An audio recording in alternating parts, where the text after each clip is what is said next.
Village Média sur Europe 1, le journal du village. On ouvre avec les infos en bref. Oui, selon le Parisien, thé ou café ne sera pas reconduite en 2019. L'émission d'entretien intime de Catherine Sellac, diffusée le samedi et le dimanche matin sur France 2, s'arrêterait fin décembre. Alors je mets le conditionnel parce que ce n'est pas encore confirmé par la chaîne et que Catherine Sellac elle-même nous l'a dit, ce n'est pas fait. Voilà. En revanche, France Télévisions a confirmé une de vos infos, Philippe. La semaine dernière, nous recevions la patronne de la fiction de France 3, Anne Holmes, dans Village Média. Et ça pourrait être vous, la patronne qui chapeauterait les fictions sur toutes les chaînes. Je vous l'apprends. Oui, non, certainement pas. Non, Delphine Ernotte m'a confié une mission auprès de Takis Candilis pour réorganiser la fiction. Voilà, on en est là pour l'instant, on est en phase de réorganisation, effectivement. Eh bien oui, bravo Philippe Vandel, c'est confirmé depuis vendredi. La femme qui a mis Capitaine Marlowe à l'antenne et bien d'autres formats qui cartonnent va chapeauter toutes les fictions de France Télé, dont le lancement à la rentrée du grand feuilleton quotidien de France 2. Et on la félicite et on enchaîne avec votre dernière brève du jour. François Hollande est partout. Oui, et je serais même tenté de l'appeler François Hollande l'envahisseur. François Hollande va participer à Au Tableau, l'émission de C8 où les intervieweurs sont des enfants. J'ai regardé depuis la sortie de son livre le 10 avril, il a donné des interviews aux 20h de France 2, à la matinale de France Inter, au talk-show C'est à vous et Quotidien, à Jean-Pierre Elkabbach sur CNews, à Hugo Clément sur Combini, sans compter France 3 Aquitaine ou encore le journal Marianne.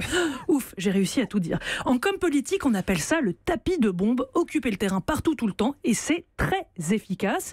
Son livre est un énorme succès de vente, 3e dans le classement de livres hebdo, derrière des fictions, Guillaume Musso et Joël Dicker. Alors, l'éditeur Stock vient d'annoncer une 3e réimpression en 3 semaines.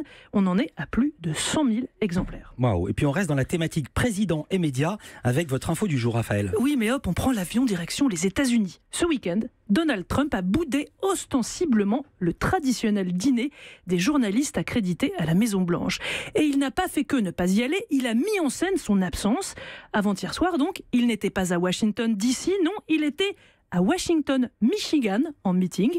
On l'écoute, il fait siffler les journalistes. Vous savez peut-être que ce soir, j'étais l'invité à un autre événement, le dîner des journalistes accrédités à la Maison-Blanche. Voilà, quelques minutes après, il charge la presse sans aucune mesure, moment hallucinant. Vous savez, avant, quand un journaliste écrivait, il donnait des noms. Aujourd'hui, ils disent « Des sources, ont dit le président Trump, etc. » Des sources ? Ils ne disent jamais qui sont ces sources. Mais en fait, ils n'en ont pas de sources du tout.